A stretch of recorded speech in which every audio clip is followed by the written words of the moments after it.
Saint Mother Teresa group of colleges के अधीनस्थ Shri Lalsa Prasad institute of technical education private ITI Gomti Nagar Lucknow से विद्युत व्यवसाय का निदेशक चंद्रिका प्रसाद आप सभी लोगों का हार्दिक स्वागत करता हूं। Good morning everybody. पिछली बार हमने आप लोगों के समक्ष विद्युत रासायनिक प्रभाव पर चर्चा की थी, लेकिन आज का शिक्षण बिंदु केमिकल सेल पर हम चर्चा करेंगे। केमिकल सेल यानी रासायनिक सेल। रासायनिक क्रिया के फलस्वरूप विद्युत वाहक बल यानी EMF पैदा करने वाली युक्ति रासायनिक सेल कहलाती है, यानी जिनके माध्यम से EMF पैदा होता है। उसी युक्ति को या उसी तरीके को हम रासायनिक सेल कहते हैं। और सेल जो है मुख्य रूप से दो प्रकार के होते हैं। नंबर एक प्राथमिक सेल, जिसे हम प्राइमरी सेल भी कहते हैं। जिन सेलों में रासायनिक क्रियाओं के फलस्वरूप EMF डेवलप होता है या विकसित होता है, वे प्राथमिक सेल कहलाते हैं। ये सेल निम्न प्रकार के होते हैं। नंबर 1 पे आता है voltaic cell, number 2 Daniell cell और नंबर 3 लैक्लांसी सेल, नंबर 4 शुष्क सेल और number 5 mercury cell, number 6 silver oxide cell. तो ये प्राइमरी सेल की हमने चर्चा की। इसके बाद आता है सेकेंडरी सेल। सेकेंडरी सेल क्या होता है? जिन सेलों में वैद्युतिक ऊर्जा को रासायनिक क्रियाओं के रूप में इकट्ठा करके पुनः रासायनिक प्रक्रियाओं के द्वारा EMF पैदा किया जाता है, वे सेकेंडरी सेल कहलाते हैं।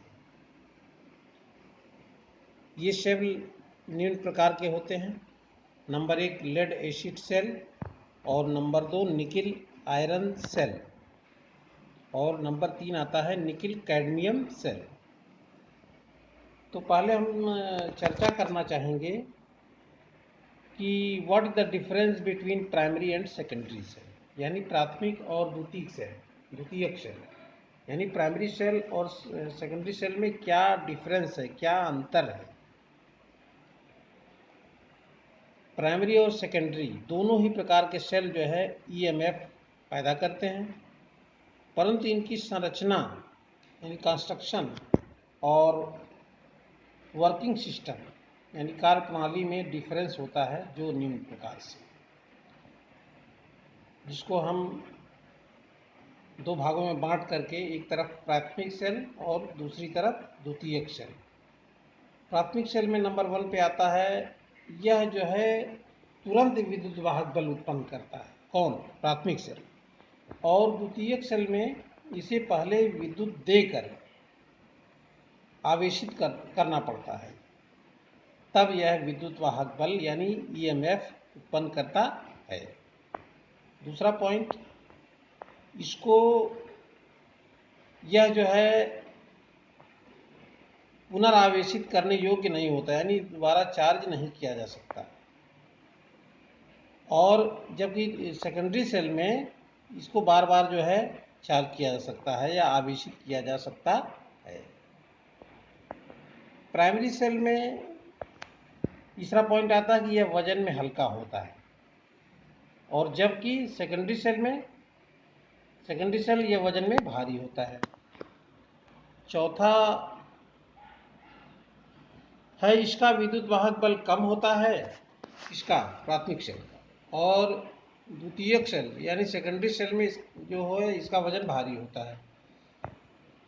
और प्राइमरी सेल में इसका विद्युत वाहक बल कम होता है, जबकि सेकेंडरी सेल में विद्युत वाहक बल अधिक होता है। और पांचवा पॉइंट आता है प्राइमरी सेल जो है यह निम्न दर पर विद्युत धारा प्रदान कर सकता है, जबकि सेकेंडरी सेल यह उच्च दर पर विद्युत धारा प्रदान कर सकता है। छठा पॉइंट आता है कि प्राइमरी सेल एक बार उपयोग कर लेने के बाद यह यूजलेस हो जाता है, जबकि सेकेंडरी सेल इसे हम बार बार चार्ज करके उपयोग में या यूज में ला सकते हैं। अब इसके कंस्ट्रक्शन की हम चर्चा करेंगे। वोल्टेइक सेल, वोल्टेइक सेल इसके कंस्ट्रक्शन यानी इसकी संरचना पर हम चर्चा करेंगे। तो सबसे पहले हम ये बता दें कि सन 1800 ईस्वी के आसपास वोल्टा नामक साइंटिस्ट ने रासायनिक क्रियाओं के द्वारा विद्युत वाहक बल पैदा करने में सफलता प्राप्त की। वो विद्युत वाहक बल पैदा करने में सफलता प्राप्त की। वोल्टा द्वारा बनाए गए सेल को उन्हीं के नाम पर वोल्टेइक सेल कहा गया। इसमें कांच के पात्र में तनुगंधक का अम्ल यानी H2SO4 इलेक्ट्रोलाइट के रूप में तांबे की छड़ कैथोड के रूप में प्रयोग की जाती है, जैसा कि चित्र में दर्शाया गया है। और इसका केमिकल एक्शन या केमिकल रिएक्शन कैसे होता है? इलेक्ट्रोलाइट में H2SO4 में हाइड्रोजन के पॉजिटिव आयन तथा सल्फेट के निगेटिव आयन उपस्थित होते हैं। वास्तव में ठोस लवण को जल आदि विलायक में घोलते ही उसके पॉजिटिव तथा निगेटिव आयंस अलग अलग हो जाते हैं, यानी पृथक हो जाते हैं, अलग अलग हो जाते हैं।